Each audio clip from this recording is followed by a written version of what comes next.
What's good, you guys, and welcome back to D&D After Hours. It's your girl Destynee, and tonight I want to talk to the strong ones. So go ahead and come to the front. I need to talk to the listeners, the fixers, the ones everybody run to when life starts lifing. This episode is called "Being a Therapist Friend is Exhausting." And let me tell y'all something: if you ever felt like everybody leans on you but nobody really checks on you. Yeah, this conversation for you, stinker blood. So come to the front, stink. Hurry up. Make it to the front. You ever notice how some people only hit you up when something is wrong? Like they don't call to laugh, they don't call to celebrate, they don't call to just vibe, but they call to vent, to cry, to trauma dump, to get advice. And because you love them, you show up every time. I've always been that friend, the one that tries to understand both sides, the one who gives thoughtful responses, the one who prays for people privately, the one who says, it's gonna be okay. And sometimes I say it's not gonna be okay, because I want to be honest with you. Some days it's not. But every single day that you get up, you put one foot in front of the other and you try to make every day your best day. You get up every single day and try to be the best you can be. Even when my own life feels like it's doing backflips, even when my life is in total chaos, when hell is coming from every which way. And for a long time, I wore that like a badge of honor. Like, yeah, I'm dependable, I'm nurturing, and I'm emotionally intelligent. But what nobody talks about is how heavy this role gets. Because one day you look up and realize you've been strong for so many people that you forgot how to be soft. You forgot how to say, I'm not okay. You forgot how to admit, I don't have the answer. And the scary part is sometimes people get uncomfortable when the strong friend needs support because they're used to receiving it from you and not pouring back into you. Because how is it that I can sit here and I can give you every advice in the world, but when it comes down to my situation, it's nothing but crickets? You don't know the first word to come out of your mouth. You don't know how to solve it. How is it that I can give you all my time to be able to get you back to where you are, but you couldn't give that to me? Like, I want you to match my energy. I want you to give me that 50-50 that I'm giving you. I don't want to feel as though I'm getting the short end of the stick, or feel as though that I can no longer come to you when it comes down to how I feel, what I say, and maybe how I say it. And even then, sometimes I don't even really look for advice. Sometimes I just want to be on the phone with you and just have your presence there, to feel your spirit, because I know that you are someone who loves God just as much as I do, and be able to have my spirit connect with yours, to be able to just calm me down, to be able to allow me to cry, to be able to allow me to scream, do whatever I need to do to release all that is inside my heart. If I'm giving that to you, why can't that be given back to me? But there were moments I felt drained after certain conversations. Not because I didn't care, but because I was carrying emotions that weren't even mine.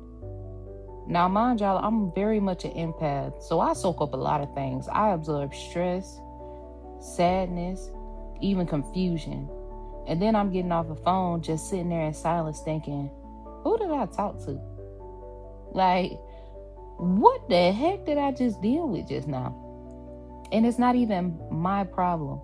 It's not even my issue. Now, granted, sometimes whenever I'm on the phone with certain people, sometimes we tend to go through the same situation.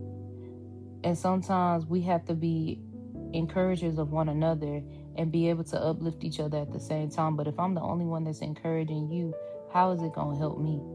But then again, let me go ahead and really talk to myself for real. If I'm preaching to you, then I got to be preaching to myself, because I know that the words that's coming out of my mouth is coming from God and God alone.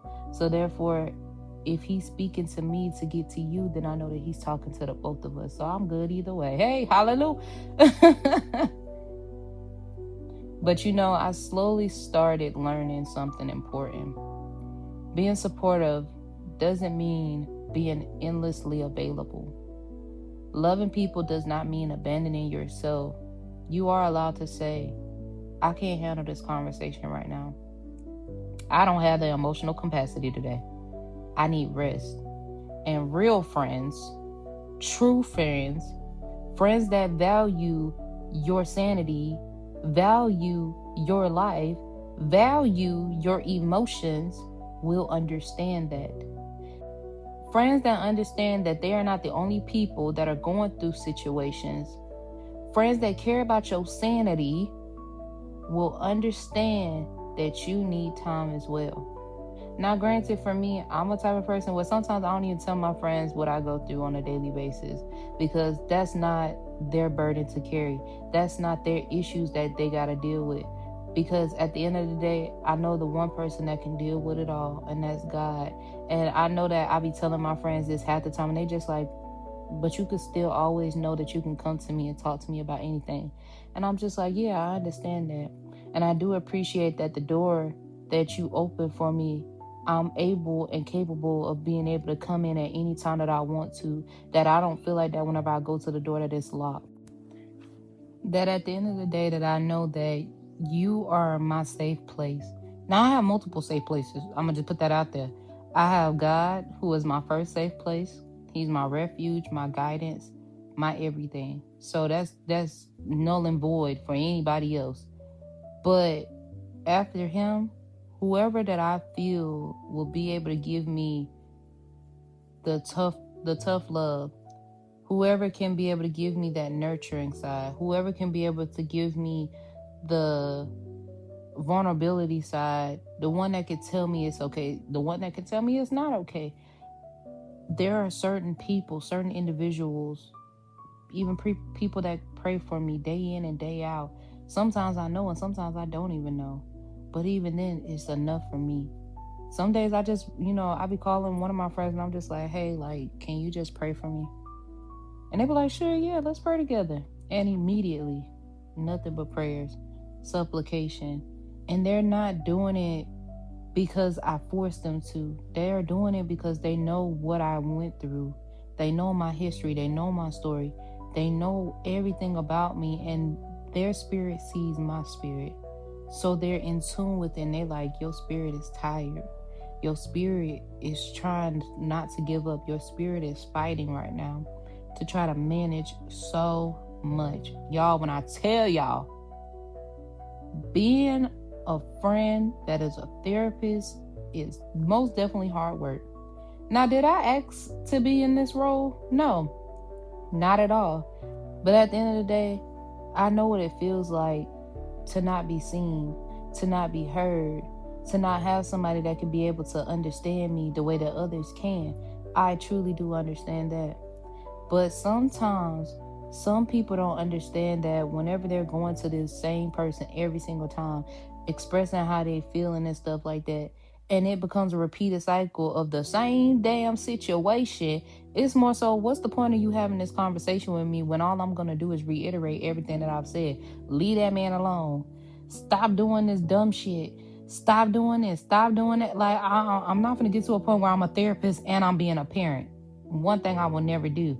Cause then you're not gonna look at me and be like, you treated me like I'm just a kid or whatever. No, I'm trying to respect you as a woman or as a man, but at the same time, you need to know whether you were right, whether you were wrong, whether you made the right decision, the wrong decision, a dumb ass decision, anything. You came to me for the advice. Remember, you came to me because you wanted what? That tough love. You came to me because you wanted the vulnerability moment. You came to me to keep it real and not to sugarcoat nothing. So therefore, I'm going to tell you what it is and what it ain't. So let me ask you something. Are you always the therapist in your friendship? Do people rely on your wisdom but overlook your wounds? Do you feel guilty when you don't respond immediately? Do you feel like you have to be put together so others feel safe? Because listen, you deserve safe spaces too. You deserve someone who listens without expecting you to perform strength. And sometimes God gives us empathy as a gift. Ugh. I be questioning God about that empathy. I'm like, God, look here. I understand you gave me a lot of gifts, but this one, maybe two, but this one gift in particular, this empathy, I don't know how I was able to get that ability, but you put me out there on the front line. I'm gonna need you to put me like in the middle of the back, because I thought I was gonna be the strongest soldier, but I'm struggling down here, Jesus. But he never meant for that gift to become a burden. Discernment is knowing when to help and when to step back. Discernment is knowing that, okay, let me see how I can evaluate this situation and how somebody's coming to me about it. But it also depends on how the person reacts to this situation. Now, I'm learning how to be more of a blunt person, to where, depending on what the situation is about, I'm going to be like, listen, I understand that you're going through this situation, but right now I'm not in the emotional capacity to be able to give you what you need. All I can do is pray for better days for you. But once I get myself together, I promise you I'm going to come back to you. I'm going to check on you, and I'm going to see how you're doing. And if you're still in that same state of mind, we're going to figure it out. But if this is a thing where it's like, Des, I really need you. This is a 2319, because I do have my codes for my peoples. I do a 2319, okay? This is the 2319 Des emergency. I really need you right now. I don't know who else to go to or who else to talk to. I need you. I'm literally dropping everything that I'm doing to get on that phone and be like, what's going on? Because I don't want guilt to eat me alive because I didn't answer that one phone call, because I didn't answer that text message. And that could have probably been your 13th reason why. It could have been the last, phone call that I got, or the last text message I got before it was too late, because I could have fixed that. I could have been the one to come in and see what I can do with the damage physically and emotionally.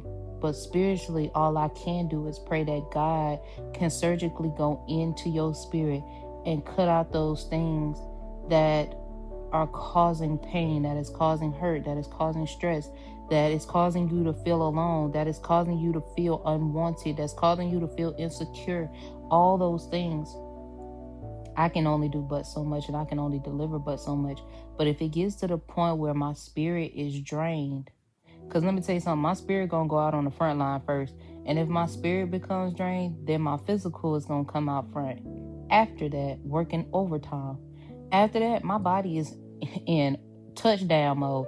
I'm just like, at that point, I can't do nothing else. I done scored, and I'm done. I don't have nothing else to give. But that's even sad, because then whenever I'm going through my situation, how can I be able to leave a little bit for myself when nobody else is around? When I can't be able to contact nobody else, how can I be able to fill my cup back up? How can I be able to encourage myself to be able to continue to move on? Because what if nobody else is there for me? Not saying that it isn't, because I know I got my peoples out there. I love y'all. I just want y'all to know that I love every last one of y'all. Don't be coming over here texting my phone, cussing me out because of this. But I'm just saying, this is what I'm saying in general. Because oftentimes, again, some people, they have it to where they don't want to go to their friends every single time. They don't want to express how they feel because, first of all, it brings judgment to some.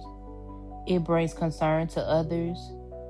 It probably makes them stress out even more. Some of them are empaths as well, so it causes them to stress about you and things of that nature. It causes a lot.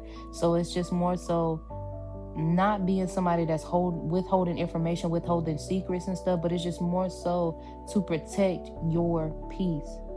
Because sometimes we don't want to come in and interrupt the peace that you got going on. And that's understandable, because that means like you're not only respecting the peace that I have, but you're also respecting yourself to know that I'm gonna take in what we have talked about over the years and be able to apply it by myself to see if I can be able to get through this alone. Sometimes the conversations that you have with your friend who is a therapist, they want to see how you're going to be able to do this thing by yourself, because there are going to be times where your friends are not going to always be there for you. They're not going to always be there to hug you, to hold you, to comfort you, to wipe your tears away, to be that shoulder to cry on. They're not going to always be there for those down moments. They're not going to be able to answer every phone call. They're not going to be able to answer every text message.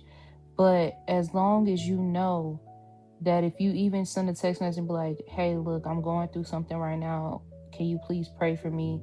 I'm going to work on myself and I just want to make you proud. That's enough. Even for me, that's enough. To be able to know that the things that I've given to all my friends, to my family, to people that, I was in relationships with, even to, the crushes that I, be walking to and stuff like that. How you doing? But for them to be able to understand that even though these titles were given and I've made you my best friend and things of that nature, you know that whatever comes from my heart is nothing but good intentions. And I want you to be able to be in a place where you're okay with doing it on your own. Now, if it becomes too much, I would rather you hit me up and be like, look, I thought that I could do this by myself, but I can't right now. Can you please help me? And I will most definitely come to your rescue. But all you have to do is try it for yourself. And then I can be able to come in to do the rest. And that's the same way with God. If we just do it for ourselves, just for a little bit, or just for how long we can be able to hold out, He can take care of the rest. He said, cast your cares upon me. Give it to Him. He can handle more than we can bear. And I promise you, the stress, the anger, the sadness, all these things that we go through in everyday life, He is able to take all of that, ball that thing up like a piece of paper and fling that thing out somewhere to wherever it's going to go to and never be brought back again. I promise you that, because I've witnessed it for myself. If I can do it, you can do it too. Being a therapist friend is beautiful, but it can also be exhausting. So tonight, give yourself permission to rest. Give yourself permission to receive, but also give yourself permission to not have it all figured out. This is D&D After Hours with your host, Destynee and Thasia, where even the strong ones are allowed to be human. And as I always say, we silence the noise, feel the truth, and heal our souls. I love y'all, and I'm going to call you back, and you better answer. Good night.